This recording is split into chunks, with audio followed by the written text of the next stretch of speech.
Kamu tahu nggak petroleum jelly itu berbahaya? Halo Kak, sebelumnya kenalin aku Emmy, cosmetic scientist yang suka spill semua hal tentang kosmetik dan skincare yang nggak pernah dibahas oleh dokter atau expert manapun. Jadi ada follower aku yang minta aku untuk bahas soal bahan ini dan memang sepertinya aku mau kasih beberapa informasi tambahan dari kacamata cosmetic scientist. Petroleum jelly adalah produk sampingan dari penyulingan minyak bumi. Namanya aja udah petrol, bahan bakar. Nama petroleum jelly atau petrolatum, memang bahan ini tuh sebagai byproduct dari petrol atau ya bensin. Bukan berarti karena namanya ada istilah petrol, berarti semengerikan itu.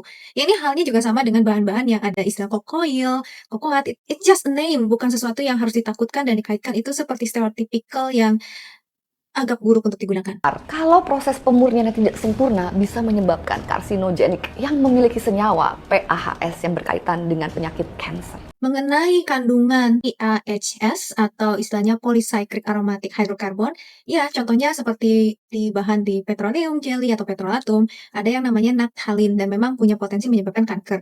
Tapi bukan berarti semua petrolatum yang digunakan di dalam kosmetik akan mengandung bahan ini. Ada batasannya dan dari regulasi yang ada juga, terutama di European Commission, sangat-sangat ketat. Seperti ini.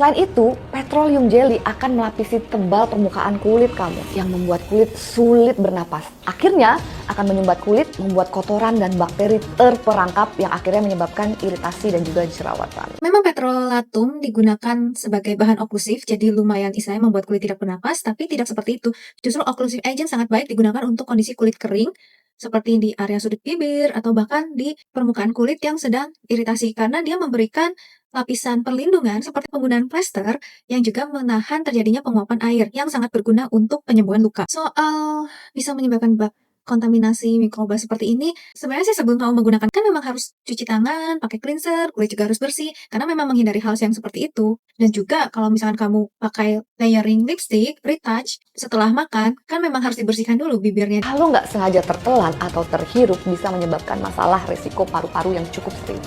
Soal keamanan dari tertelan dan terhirup. Well, ini aku ambil sumbernya dari BFR. Ini tuh seperti SCCS versi Jermannya. Dan di sini juga udah di-mention beberapa kali, it's still okay as long as petroleum jelly dan juga turunan-turunannya itu harus mengikuti standar keamanan, standar grade yang sudah ditentukan dari regulasi. Dan jika ada kosmetik atau lip product yang menggunakan petrolatum yang tidak mengikuti regulasi EU, ya itu maka akan ditarik, tidak boleh digunakan. Dan petrolatum kenapa banyak yang tidak suka, itu bukan karena bahayanya, dan kenapa banyak berita bilang harus cari bahan alternatif, it's not because dia toxic, tapi karena ya memang berhubungan dengan source-nya itu petrol, memang dikabarkan sudah mau habis, ya memang ada keterbatasan source-nya.